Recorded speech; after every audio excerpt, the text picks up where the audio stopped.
Hey everyone, this is Amanda Eke, host of the Poet Speaks podcast.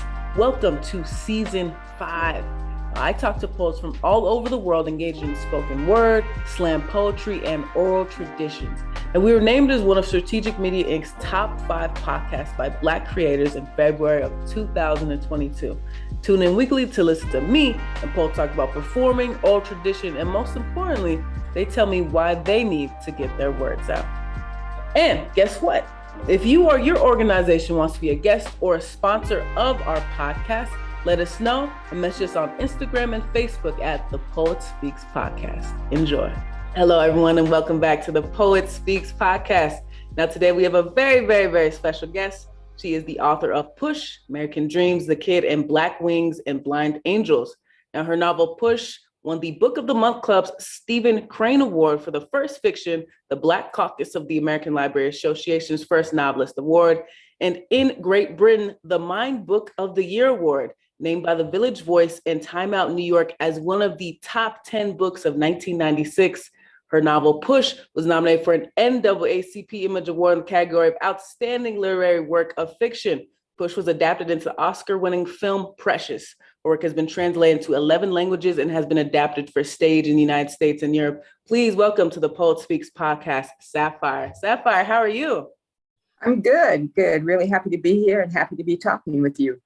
Absolutely. You know what? It's pretty amazing to talk to you again. Like I told you before the podcast started, I'm a really, really big fan. Thanks to you for being on the show today. So I do have some questions for you, though. You know, first and foremost, where are you currently located in the world? Please tell us longitudinal, latitude, all that. Right now, I'm in the beautiful place. So nice. They had to name it twice. New York, and this has been my home for the past over 30 years, and this is it. I'm in downtown Brooklyn, and we are struggling. This community, New York City was the epicenter of the pandemic, and New York City still has a higher death rate than any other city in the United States. And we were hit hard with this pandemic, and we're still struggling with it, especially those of us who are Black, brown, older, immune compromised, and disabled. We have not been able to get back to life and back to helping the economy. You know what I mean? There was a big effort by big business to put people over profits, and we are some of the people that got profits put over us. But we are a resilient city. New York is a resilient city. It is one of the greatest cities in the world, in my opinion, and this is where I locate, and this is where I create. Absolutely. I remember I used to live in New York for a little bit. And you know what, I always say to my friends, and we would always say when we were there, like New York City, it's literally its own nationality. It's its own mini country within a country, because New York people are unlike anyone else in the world that you'll ever meet. A New Yorker is a country and a whole culture by itself, and definitely the spirit of hustling hard and our resilience definitely is in the air, in the streets and everything. So I completely agree with you. So you were born and raised in New York City? No, I'm one of the people who came to New York for what it had to offer. I was born and raised partially in California, and I was born in the middle of the state on an army base. So both of my parents were in the military, and I was born on a military base, and my parents were born into the segregated. I don't know how much you know about that, but they were born into the segregated armed forces. I mean, they were in the segregated armed forces, and I was born on a military base. So they went to Europe, and my father fought in Europe, and my mother was a WAC in Europe, and they were part of the Black armed forces that helped liberate and free the world from Hitler. And then they came back to ride on the back of the bus and live in segregated America. So that's where I came from. And so I had a big background in a certain kind of way. We moved from place to place. And in my childhood, I experienced California, Philadelphia, the East Coast, Texas. And I also, my parents at one point were stationed in Germany. So I had this big geographic background. And then they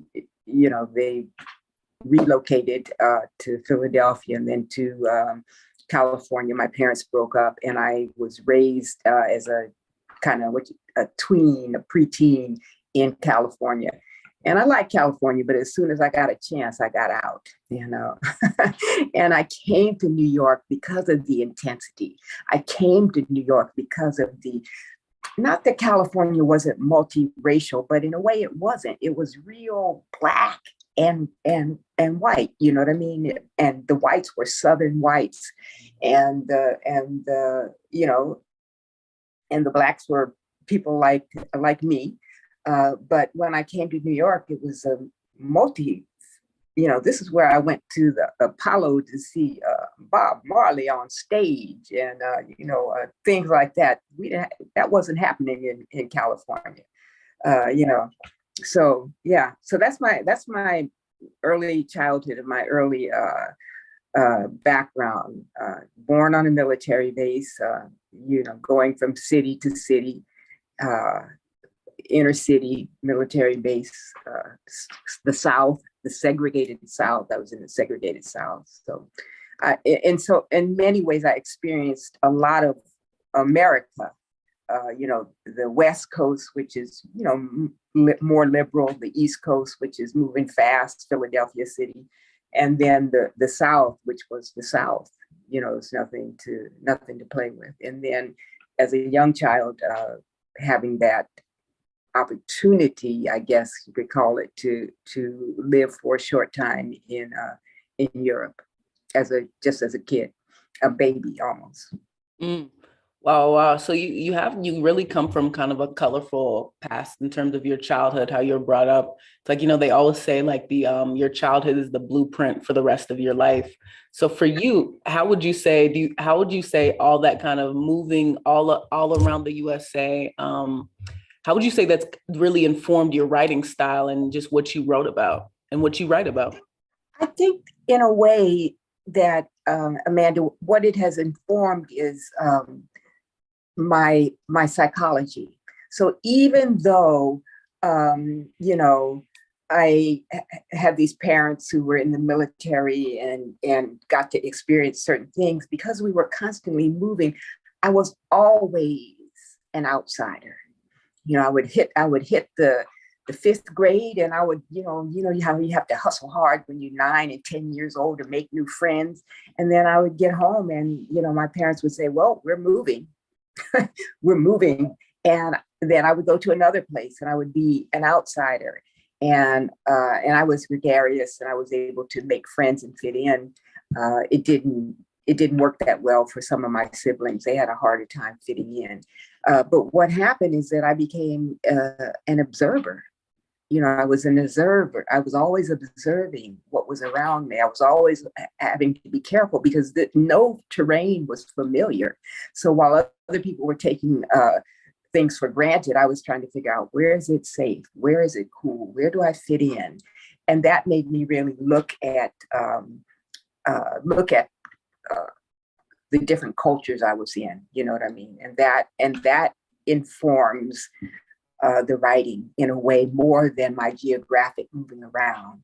I'm quick to and deeply identify with the outsider, the one who has been cast out, the one who has no place in society, but who wants a place in society. So my outsiders are not school shooters.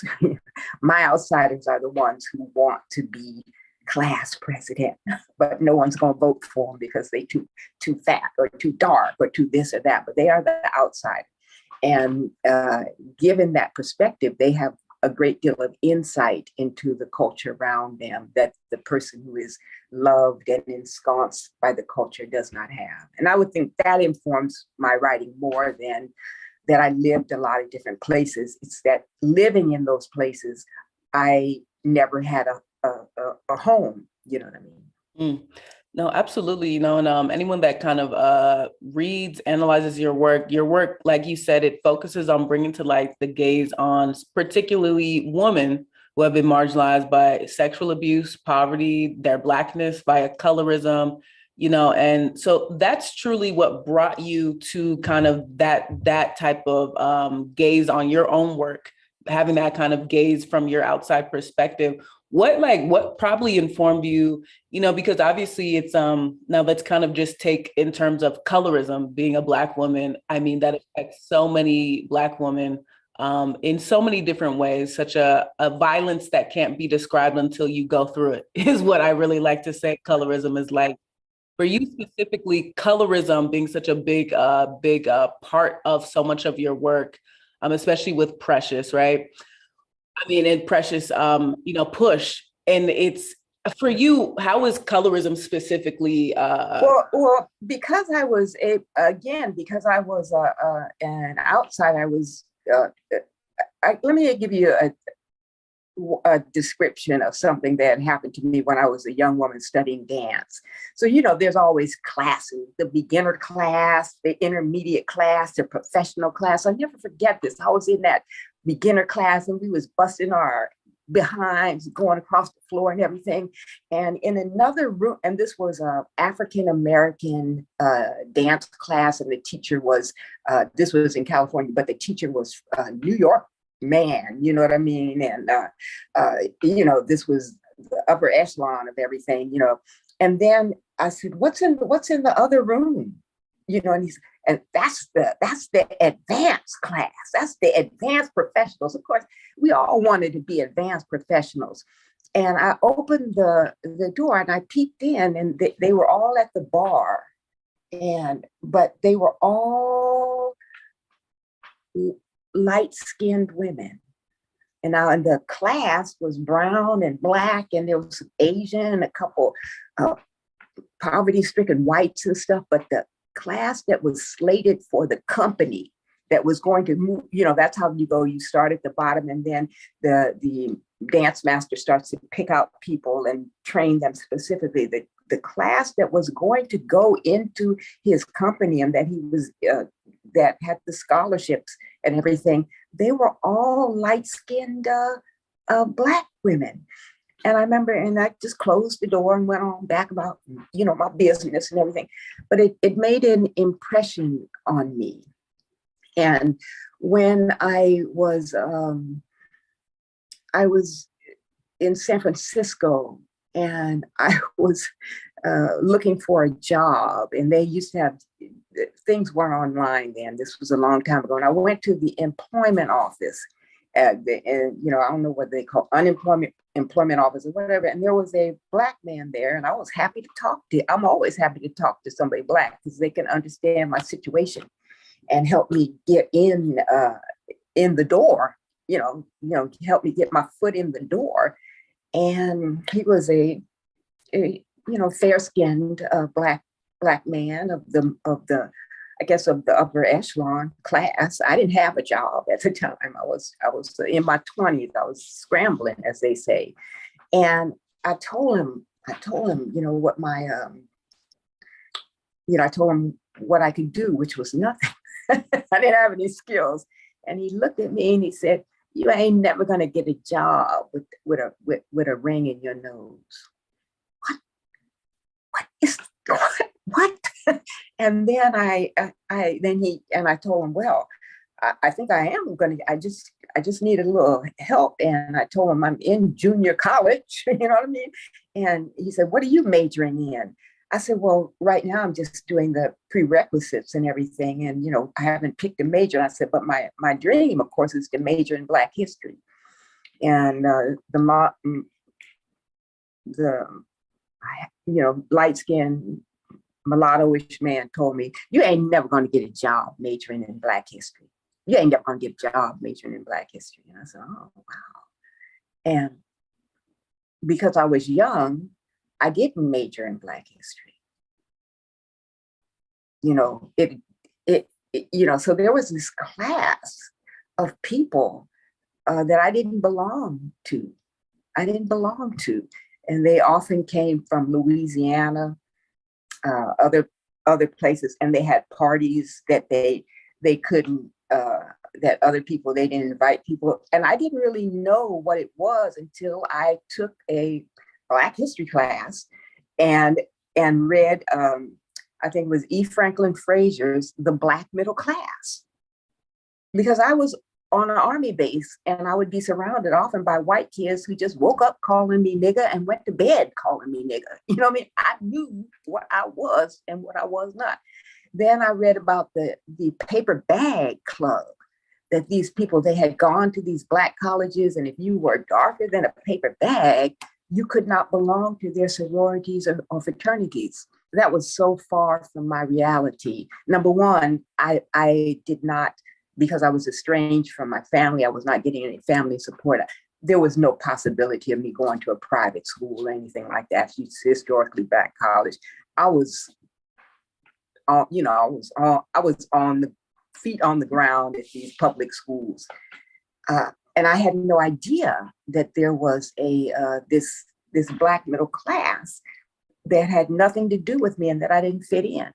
And I guess around that time, my older brother goes to prison. My friends start dying of overdoses. I'm definitely not of that class, and I can't even pretend to be. But I do know that I worked hard. I made the grade, and I got in. And I made the dean's list and all of that. But it didn't. I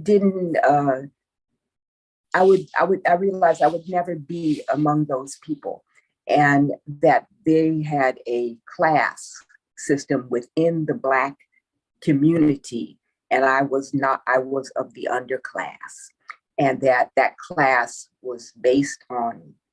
Some of it was based on color. It wasn't always. As I got older, I could see there were dark-skinned people, but it was based on. They had two parents. Their parents worked hard, and I guess were doctors and dentists, and sent them to these private schools. This was before people were going. A lot of Black people were getting into Harvard and all that, and these were the people who were the elite. They were not on food stamps. They were not cleaning houses as I was to pay my way through school. We were different. And then, of course, it just really explodes, with the advent of New York and the Caribbean and African and, colorism, wow, it just goes on to a new level when I meet Haitians, you know what I mean? So yeah, it's big. So I put that in there. And one of the things that you can, if you're studying this, and obviously as a young, brilliant scholar you are, we know that you don't have to go too far to see that dark-skinned women have less marriage potential in many ways. So marriage is one of the ways women are raised up. Dark-skinned people received, when they looked at two people who had robbed, they both robbed the liquor store. When they went before the jury, the white jury gave the Black-skinned man more time than they gave the fair-skinned Black man. And of course, the white man got probation for robbing. Why should he go to jail? So this was ingrained in our culture, and I was able to see it. I was able to observe it. I was able to see people treat me differently. You know what I mean? See people treat a dark-skinned girlfriend differently than they treated me. And then I had a good friend back then. She had the long hair and she was light skinned. She was from Belize, and the kind of the Halle Berry type of Black person. And I remember her telling me, again, these are the formative experiences I'm having in my 20s. So I don't write Push until much later. And she told me, she said, Sapphire, and how would I know this? She tells me this. She says, Sapphire, they treat us differently. I said, what are you talking about? She says, the Black men. I said, oh, how do they treat you? Because I know how they was treating me. She says, oh, sometimes when we're in the bedroom, they like to play with my hair. I said, oh yeah, it was almost like making me sick, what I mean, to listen to it. But she wanted me to know that. She wanted me to, because she was a artist and intellectual too. She was trying to unpack it. She was letting me know that some of the oppression I was experiencing, she wasn't experiencing. And of course, the white woman was just being bowed down to and getting child support and everything. But so it was different. It was different. It was different. So then my cousin, who's very dark skinned, can't even get a date. You know what I mean? And this friend is being feted just because of how she looks, and being not only is she being sought after by all kinds of men, Black men, she's being fetishized. They're fetishizing her hair and her light skin and all that.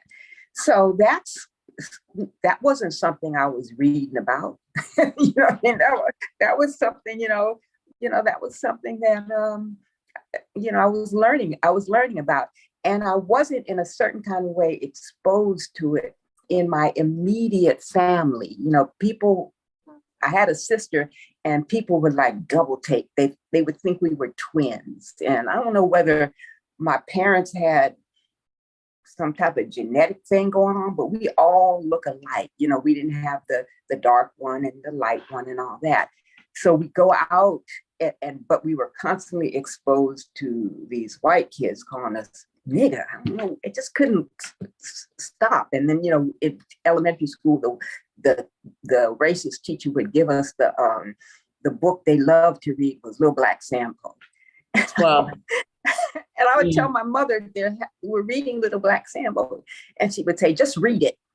There was no understanding of this. It was just like, just deal with it. So all of these things are going into my soul, and I'm not really, and I'm reading it in literature, but I really wanted to bring it home in Bush. I really wanted to show this girl is having a different reality, and then we don't even want to talk about size. You know what I mean? This. So that was important for me. Yeah. Sure, of course. Thank you so much for sharing that. And thank you, Amanda. It's something that by now I've done hundreds and hundreds of interviews. Very few people ask me about that. They really just want to get on with something else, talk the father and the sexual abuse and this and that. I mean, that's such a core component of Push, is the color stratification among people of color. Yeah. And very few people are willing to talk about it. Yeah, I mean, it's the Poet Speak podcast, Sapphire. We go there. No. Okay. You know what? Because when I read that novel, I must have been, I think about I must have been like in seventh grade. So I was around like 13.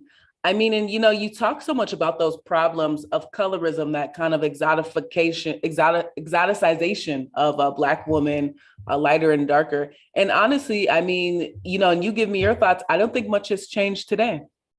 I mean, that same conversation you had with your friend, I've had with many friends.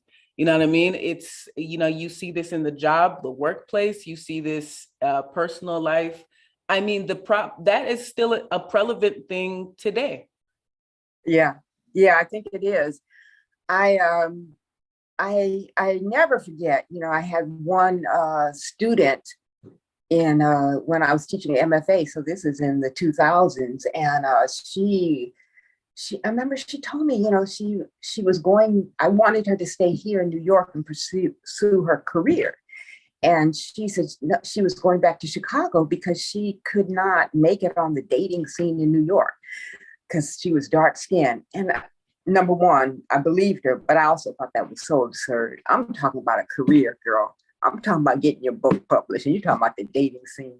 That just goes to show you by now there's a big, big generation gap. I'm all functioning on a whole different level. But as a young woman, that was important to her. I think since it's on the table, we need to take it on and work on it. In 1996, 98, a young African-American man came to me, and he was a producer. And he said, and he wanted to make a movie out of Push. And I told him, I'm good. I've turned down some of these white people and stuff, but I really am willing to talk with you about this. And I remember he told me, you don't have to worry about a thing. I got this. I got the financing. And as far as Precious goes, you don't have to worry.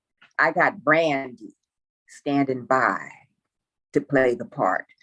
I said, are you talking about the R&B singer Brandy? Wow. And he said, yes, she's ready. And I said, I want someone who looks like the character in the book.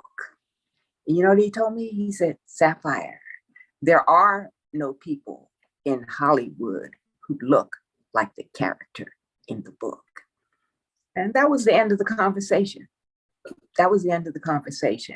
And it was not until I meet Lee Daniels, and he said, we'll find her. And he put out a nationwide audition call. And yeah, there are no people in Hollywood who look like Gabourey Sidibe. So we had to find someone. That's the power of owning your own work. That was written in my contract, that Sapphire would be consulted on the character who plays Precious. So no, you can't sneak Brandy or anybody else in on me. So because I believed in my director and he believed in me, we got somebody who looked like the character in the book. There may not have been any people in Hollywood who look like Precious, but there's a lot of them now. That book opened the door. Before the movie Precious, the only people who looked like the character in the book were maids, Butterfly McQueen and Gone with the Wind. And that's wonderful. You make a living how you have to make a living. We won't even talk about all I've had to do to make a living. But they were secondary characters who revolved around the beautiful white woman. And this Precious was the first star. The whole book, the white social worker, the teacher, the class, all revolve around her. Her needs are centered. And a lot of Black girls didn't even get that, because they're caught up in the emotion of the book, the emotions in the book. But for the first time, we were being presented as central. We were not helpers. Precious doesn't help anybody. She's not a good Samaritan who goes out and helps the white woman achieve her goals. She is the star. The book revolves around her. It's all about meeting her needs. And the whole Black American culture, not African or Caribbean, Black American culture has institutionalized the Black woman as servant, as maid, and mammy. There were laws in the South that demanded that Black women leave their families and come to work for the white people. We were seen as we were vehicles to assist the white family raised their class level. We were low paid and no paid workers that helped the white man, the white woman, and the white child. We were nannies. You know, we were not people in our own right. So in this book, the world revolves around Precious. The social worker is there to help her. The nurse is there to help her. The teacher is there to help her, to elevate her and lift her out of the class predicament that she has found herself in, and the health crisis that she has found herself in. So, and I got a lot of criticism of the book because of it's showing what the male abuse. It blinded people. They just couldn't see anything else. They just kept telling, "Oh, our father raped her." So what? It happens every effing day. It's part of, it's part of the oppression that we suffer. You know what I mean?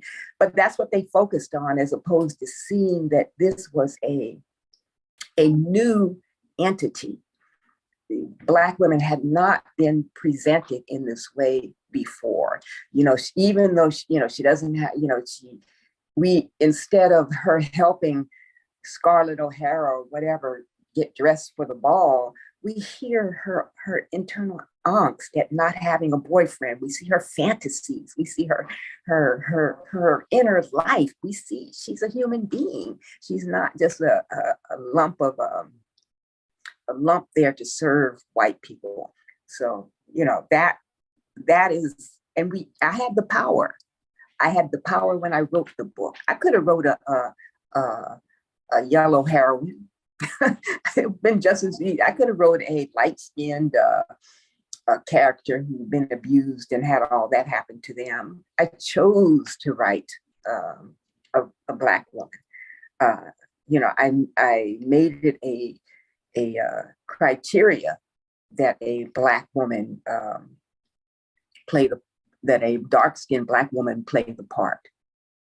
It doesn't always happen that way. You know what I mean? But now we know going forward, it can be done. You know what I mean? And I hope that other people will do that. I mean, you write the kind of heroine you write, but you write reflective of the world that we live in. That's one thing I loved about the writings of the great Ntozake Shange, who did For Colored Girls Who Committed Suicide. Yeah, she was a middle-class Black woman. Her father was a doctor. Her mother was a psychiatric social worker. She went to the best of schools and all that. But when she wrote, she had light-skinned characters, but she also reflected the stratification of the Black elite, and that there was a colored, a darker underclass, and that there was a underclass based on economics and stuff. So you write from where you're at. I'm not telling everybody they got to write like whatever. You know what I mean?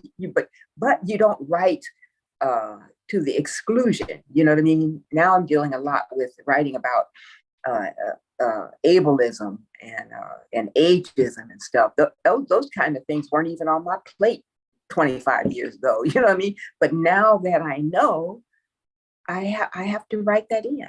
You know what I mean? I have to begin writing that the pandemic taught us what was going on. If you didn't wake up during the pandemic, pity on you. But it really showed us that we live in a culture that is willing to that is basically practicing euthanasia on some level. Sure. For you, kind of going back to that kind of the ideas around push. It seems like such a little concept, but it's such a big deal for so many people, having just Black women be seen as like a whole person. You know what I mean? The dynamics of that, just simply having just a realistic story where you're not serving somebody. That's really something people have never seen. I mean, to me, more than anything, that just shows how kind of just far behind understanding is. now we're not maybe in this kind of progressive future that we all think we are. Because even, you know, as the Oscar winning film that from Push to now becoming Precious, like we had talked about briefly, you know, that introduced a whole new audience and a whole new generation, I'm sure, to Push. And even then some, I mean, even the newer generation still, this is mind blowing. A Black woman, a Black girl just having fantasies of romance and, you know what I mean? And just dealing with the everyday life, you know what I mean? And obviously the horrors that come with some generational curses, such as sexual abuse, but, you know, in addition to the colorism, I mean, all these things that are playing a part, that even for people in today's generation is still something shocking. For you, I'm wondering, you know, as we progress, for this film to now kind of reach the heights it's reached, you know, from the book to go from book to film. Now, obviously, you know, you talked about how you and Lee Daniels, there was a clause even in the contract where you needed to consult to be like, we need to get this on screen the way how I need that to be seen on screen, actual Black, bigger woman, all those things. For you, kind of now that you saw the success of the film, obviously Monique, Gabrielle Sidibe, Mariah Carey, I mean, so many people in the film. What are your thoughts? Like, did you ever think that this book would then turn into this type of No, because I didn't. I really believed in the power of the word, and my life had been changed by revolutionary reading. You know what I mean? And I just remember just being woke up by some books I read. You know, like when I was young, I read you know, the prison letters of George Jackson. You know, just things like that. And even younger, I read, you know, would read something like The Diary of Anne Frank. Those things just, you know, opened up my world and stuff.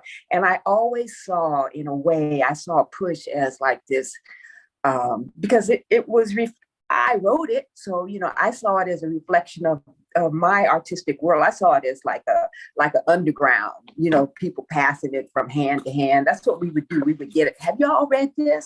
Have y'all read this? You know what I mean? And I saw it like as, you know, as a text that could and would be revolutionary in its own way. But I did not see it as that. I did not see it as going mainstream.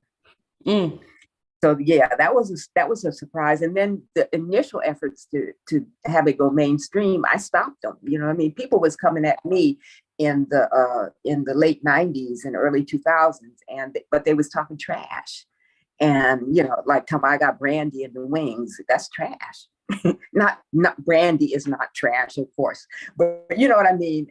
You have a light-skinned, beautiful, socially acceptable looking a woman to play my outsider baby. You know what I mean? No, that's not going to work. So I did not think it would ever find a mainstream audience, but it did. Not all, you know, and even when we were selling the book, I remember one European guy saying, "Oh, something like this can never be translated," but it did get translated.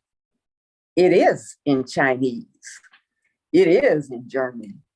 It is Precious is in Greek, Hebrew, and Italian. You know what I mean? So it could be I don't know how well it's translated, but it is translated.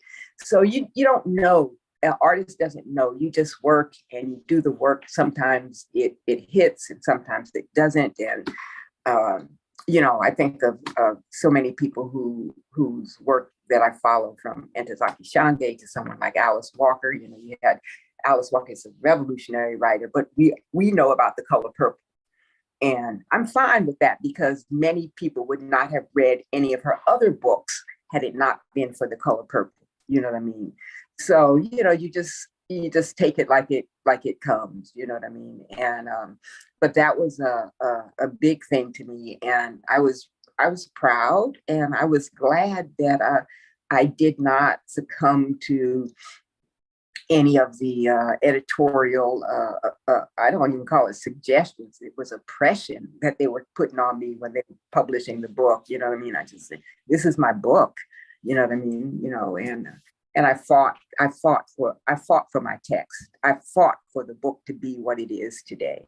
You know, it's you talk about just, I mean, fighting for your art to still be solid in terms of, you know, when you kind of get that mainstream reach out. For you, like how hard was that? What was the kind of establishment with Lee Daniels, and I'm sure Oprah, and I believe was Tyler Perry also producer on the film as well. How did that kind of cross together? How did you all kind of find those paths to run into each other? So Lee Daniels had reached out to me before Precious, and I was just not familiar with him. And at that time, he had not made a movie. And, Push was going to be his first movie. And then he went on to make Monsters Ball, produce Monsters Ball, and then another film, which was just kind of mind blowing to me. But I remember, when my agent said, "Oh, Lee Daniels did Monsters Ball. Why don't you go see Monsters Ball?" And I remember I went to see Monsters Ball, and I said, "He's fearless. He's fearless. He's fearless." You know what I mean? Because he's up here. He has a Black woman going with the white prison guard. And I said, whether you agree with it or not, this is not what the Black middle class wants to see in a film. This ain't Spike Lee. And I said, and I was impressed. You know what I mean? I was impressed. You know what I mean? And so then kind of, I think the other film was called Shadow Boxing, so when I saw what he could do, and I said, he could do this, without backing down, you know what I mean? And like several people had made plays out of the book, and one woman shows and everything. And I remember one woman who did a one woman show, and she said, that part with the mother and the daughter, that part, you don't have to worry. We just cut that out. That's the book. That the part where Mariah Carey and Monique are in there and they're dealing with the incest. The woman said, "Don't worry about that part. We just cut it out." And I'm like, "Oh, wow." Wow. And so it took a lot of courage for Lee Daniels to put that scene on screen. Your average little wimp ain't gonna do that. He had a lot of courage. But I saw that in Monsters Ball. I said, if you can do that, you can do, to myself, if he can do that, he can do this. And so that was important. And ultimately, I remember what Lee Daniels said to me at once. He said, Sapphire, it's going to be a film. It's not going to be the book. It's too different. It's going to be different. And then I remember what A.O. Scott, the reviewer for the New York Times, said about Precious. A lot of people was trashing it or whatever. And he said, first and foremost, Precious is a work of art. And that's true. Lee Daniels was a true artist. He took a very difficult text and he made it beautiful on screen. It was a work of art. People left that movie in tears. People left that movie changed. People left that movie forming support groups to talk about early childhood abuse, all kinds of stuff. It was a genuine work of art. And he could do it. Everybody couldn't do it. Some people would just get scared. They just, they start thinking about who's paying the bills and worrying about what the Black middle class is what are they gonna say at Harvard or whatever. He wasn't. He was fearless, and he made. I don't think anyone else could have made that film. No, it definitely does take, and it takes a certain amount of courage and confidence. I mean, completely. And you know what, I think too, for like a lot of people that are beginning stages of their artwork, the beginning stages maybe of trying to get their writing seen, I do think it's so important to know that you do have to collaborate with people that really do understand and see your work, and they're not afraid to put on screen or put onto the page and publishing what you truly mean. And it definitely does take that time to find that collaboration. I think it definitely does. It's not going to happen overnight. Yeah, absolutely. It's part of your job. I mean, the woman who wrote The Artist's Way, Julia Cameron, The Artist's Way, she says, your job is not just writing, your job is finding the support. You know what I Yeah, mean? So you may absolutely. go through group after group, agent after agent. You know, you can't keep, you know, you have to have the courage to believe if I step away from this agent or I step away from this publisher, my work will find another home. You know, you can't, if you, it's, you know, I mean, let me see what's the story that comes to mind is that James Baldwin was working on Giovanni's Room, which is a novel with a homosexual theme, and he he was told, I think it was Truman Capote who told him, "Man, this is going to be a problem, you know, putting this out first." And he kept refused to compromise on that work. But it's the first work that goes out is Go Tell It on the Mountain, which doesn't have a homosexual theme. And that kind of breaks the ice, and he's able to bring out this other novel, Giovanni's Room. So, you know, you figure out how to do it. You figure out how to do it, but you don't let yourself be erased. You don't let your, you know, and you know, I remember when Alice Walker did Warrior Marks, and this was a book that in a film that dealt with clitoridectomy and female you know, female genital mutilation. She was attacked by Black women. She was Black American women. She was attacked by African women who were embarrassed. Now everybody's talking about it. It's in the New York Times and all this. She was attacked, you know, with this, you know, we can handle it. We can talk about it. No, you can't. This needs an international, this is like talking about the Ukraine can go it alone. The war against women is so great that we must employ everything. No, you can't just stop it. You know what I mean? You know, it needs international input. It doesn't need these crazy white women walking around again, you know, demonizing whole cultures, but it needs the light of day. It needs the light of day. Just like I feel the African American community, different from the African community, the white community, or whatever. We were enslaved for years and years and years. It wasn't like the Caribbean, where you had masses of Black people sometimes running the plantations and stuff.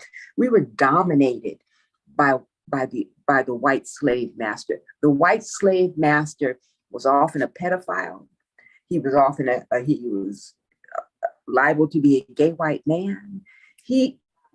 So all of what we've been reading about in terms of white male sexual abuse of Black female slaves, begin to open your mind and understand that this was happening to men too. Black American men who are descendants of slaves were being raped like bitches. It affected us. It affected us.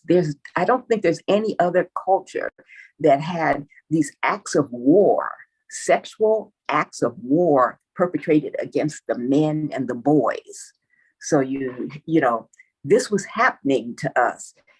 It had to have affected our post-slavery sexual life, that the males had been raped, that the males had been forced to witness female sexual abuse by white men. And so there's a way that perhaps how incest and sexual abuse manifest in the Black community needs to be looked at in a different light than how sexual abuse manifests among the working poor in England. So we had people who had total control over us. You know what I mean? Almost from cradle to grave. And so, yes, the sexual abuse needed to be opened up. Does it? It's not something I feel that needed to, this is not something that we could work out on our own. This was something we needed social workers, Black and white, psychiatrists, Black and white, safe homes for women, Black and white, whatever, So the idea that we could just work this out through Black power and all that, it wasn't going to work. The family had been fractured in a way that no other culture had ever experienced. You don't see Black immigrants coming over here experiencing some of the stuff that African American families experience. It's because they didn't have that. They came over intact. Here's mama and papa, we here to work hard, and look at those lazy niggas shooting niggas dope in their arms or whatever. They didn't understand the backstory. They saw the trauma. They had no idea. Now those words, when I was coming up, those words didn't exist. I'd never heard intergenerational trauma. Epigenetic changes due to trauma. Now we're talking about that. Before we were just experiencing it. We were experiencing it, Absolutely. It's again, that is so much to really process. And I think that that is the importance of Black studies and African American studies in every classroom, right? CRT, whatever that may look like. And it's one of those things, unfortunately, it's so much of that goes over so many people's heads to actually sit down and have the conversation about how African Americans, it's such a different experience, and how that needs to be relegated, and really light needs to be shined on that, because it's so much interconnecting parts. It's not Black and white. It's not as simple as ABC. It's a colorful history with so much nuance in it. And for sure, as someone that has a master's in Pan-African studies, it definitely is these conversations. Good for you. No, good for you. Yeah, these conversations, they're difficult to have with most people, because again, it does go over most people's heads. Like, you know what I mean? And it's, but they need to continue to be had. And it's a constant kind of healing to really ever find that true healing. It's a hard road to walk, but it needs to be walked on. Right. And so thank you so much for sharing that. I want to move on a little bit to your community work. Your writing has been the subject of numerous academic symposiums. Arizona State University in 2007, 2009 specifically, you were the recipient of a fellow award in literature from the United States Artist Forum. Now, you've had so many accolades now, talking about so many of these kind of marginalized Black women experiences, so many accolades on so many stages. For you at this point in your career, what do those kind of accolades truly mean to you? They, I feel fortunate that I got them. Some people who are far more gifted than me and who have worked far harder than me never get anything. You know what I mean? So I'm grateful that I got those awards, and I use them as fuel. They're fuel to keep going. So I am engaged in a whole new range of subjects dealing with prostitution, dealing especially with ageism, and also dealing with ableism. You know what I mean? No, and also the dealing with the way that African American children have been just basically kidnapped, kidnapped in the system, kidnapped, there's that, and I didn't watch it because I followed it firsthand. There was Jeffrey Dahmer who did all these horror, but there was another man called Albert Fish, who was a child serial murderer in the early part of the century. And what he said was that he focused on all children, but he especially focused on African American children, kidnapping them and murdering them because it was easy, and the police never followed up on missing reports about African American boys. So some of that stuff, I'm working on. So the police have been and continue to be in many ways our enemy, shooting us, Sandra Bland throwing us in jail, claiming we suicided and all that. So there's just been, Michael Brown, there's just been so much perpetration by the police against us. All we want is to be left alone. And we forget what that lack of police protection has meant in terms of rape, disappearing. We are the prime victim of serial killers. When they talk about what the serial killer is looking for, he's looking for someone no one will miss. They say that. So they preyed on the Black prostitutes, and we just came up missing and stuff. So the fact that my previous work has gotten success gives me some courage in moving forward in exploring other areas. And it does also like given me the heart to go on. No one can go on with nobody. So I know that, there's a lot of Black people who don't like me, and, she makes us look bad and all this. I do know that I got a core group of support that has my back, that is saying, go do it. Yeah, maybe you made some mistakes in the past or everything wasn't perfect, but we support you in digging with your shovel and going deeper and going broader and going wider. And that's been important to me. So, I can look at those things and say, yeah, some people didn't like it, but some people did. Some people liked it enough to have a whole academic forum on the work. Some people wrote a whole, the part that they were saying, leave that out. Some people wrote their academic, their PhD thesis on what on the part where the mother abuses the daughter in Push.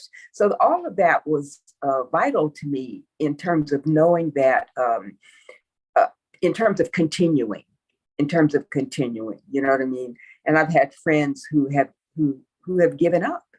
They didn't get the tenure, they didn't get the accolades, and also they did not know how to, as Julia Cameron describes in her Artist's Way, I love that book, they did not know how to find the support that they needed. So it's important, it's not the end all and be all. I have a tenacious spirit, but like, I guess that was 40 years ago, the African-American man telling me in the employment office, you ain't gonna get no job majoring in Black history. I didn't major in Black history. It affected me. So yeah, we can, and I wasn't asking him, what I mean? It's just like being mean.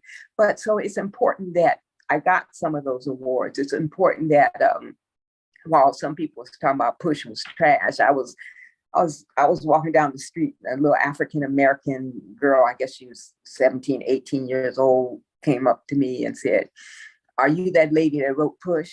I said, yeah, that's me. And she said, it's the best book I ever read.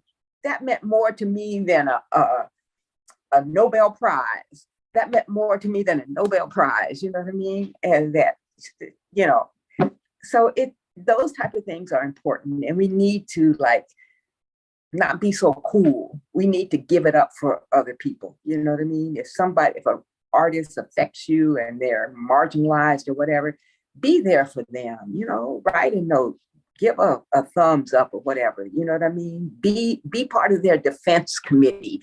If someone makes a small mistake or something like that, or something,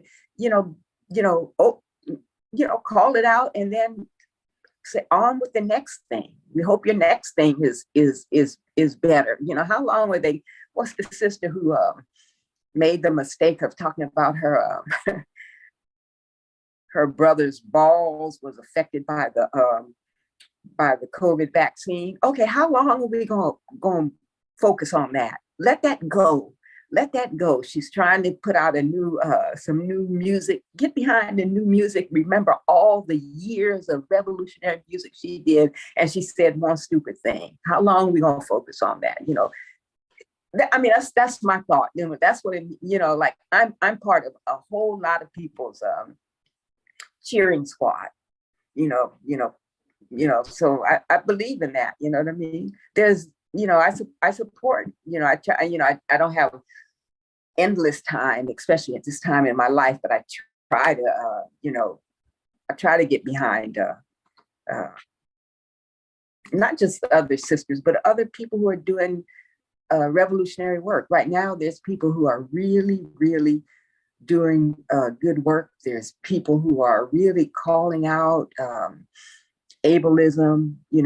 There's a large cry from the disabled community who basically they just said, let them die, let them die during COVID and stuff like that. We need to support that, you know what I mean? And those are my thoughts, you know what I mean? And it makes you feel human, you know what I mean? And be part of the community. I can't go out right now because I'm 72 years old. I have an immune system thing and no one is wearing masks anymore, you know what I mean? But it means something to the community when you're in the community. Like I remember I've taught elementary school, the little ones, and I was in the supermarket in Harlem. And this little girl was there with her mother and she started screaming, how, there's the teacher.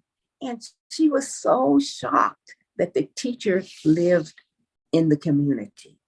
I was there in Harlem with her. This was before Harlem became Hollywood, you know what I mean? It was gentrified. That the person who taught her did not live in the suburbs or someplace far, far away. It meant something to this little girl that her teacher was shopping in the aisle, looking at the same food her mother was at. You can't always do that. You know what I mean? I could do that because I can't imagine, Mariah Carey or somebody shopping in the supermarket.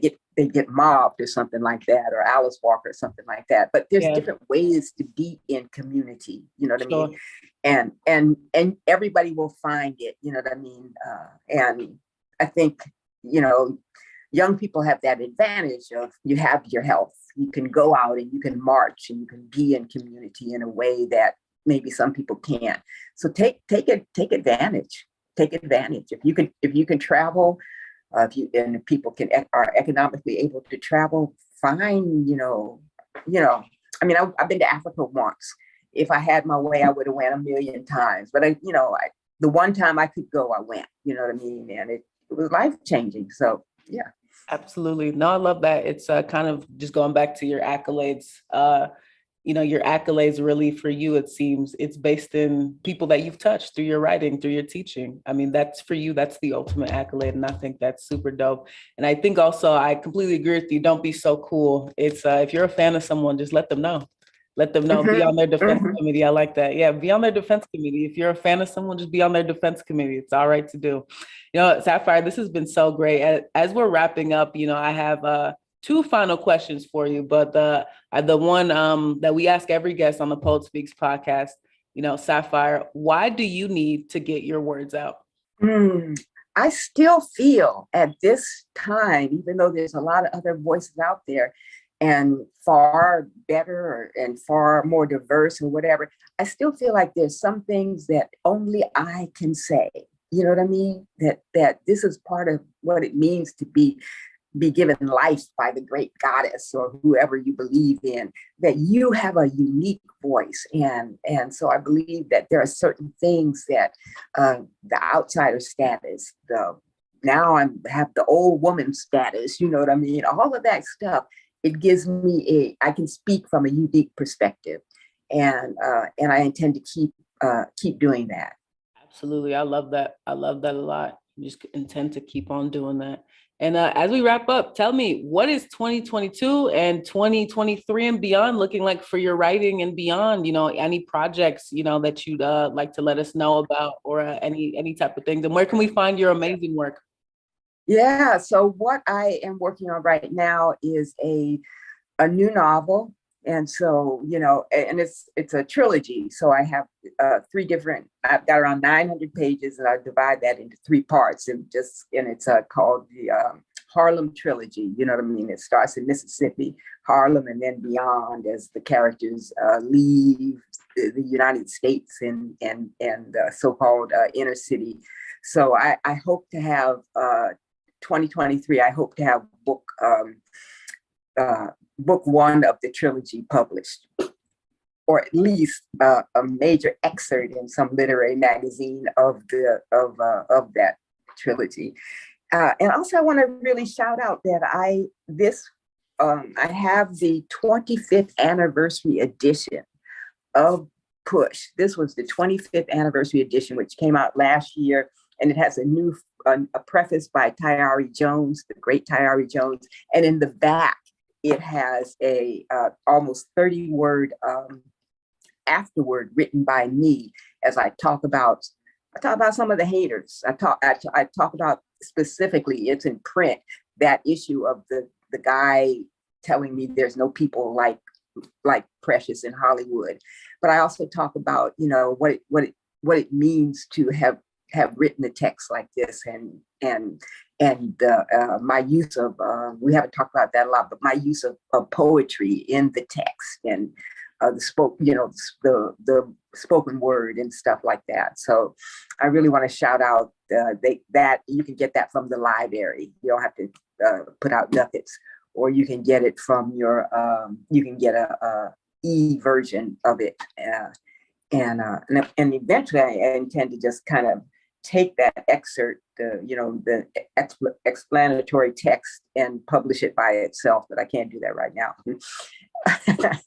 So, but yeah, and I'm also working on a lot of new poetry that I will, just like you, send it out to the magazines, and I get plenty rejection, and I just have to take that rejection as the great goddess's protection. They saving me for the next thing, and I just move forward, and I keep writing. And I think that I'm being an example, not to young women, but to my friends, because, like I talk about, there's a lot of discouragement, and because we're such a capitalist society, people will have great success when they're young, and then I have friends who they can't get a contract and stuff as they get older, or the publisher will come up, well, your book sales were weak, so we're not gonna renew your contract, we're not gonna publish your next book. So I want to be like we don't write just to get prizes, we don't write just to get published. We write to save our own lives. We write to recreate in our own image, and to send it out to the world. And you can't stop writing because the white people stop liking you. You have to keep. We're not writing for them in the first place. I'm glad y'all like it, but I'm writing to create something new, and to explore new ground. And I'm not going to be stopped because I'm not the flavor of the month. No, we love that. And that was amazing. And we love you. We appreciate you so much for being a guest today on the Poet Speaks podcast, Sapphire. Thank you so much for gracing us with your presence. We appreciate it. Thank you for inviting me, Amanda Eke. I appreciate you. Bye. Absolutely. And for all those wondering, please go check out all of Sapphire's amazing work. All the links to purchase her books, ebooks, whatever that may be, and all her information will be in the description of this website down below in the description box. And a big thank you to Sapphire, everyone. Please go check out her work. And this is the Poet Speaks podcast, and we will see you soon. Bye-bye, everyone. Bye.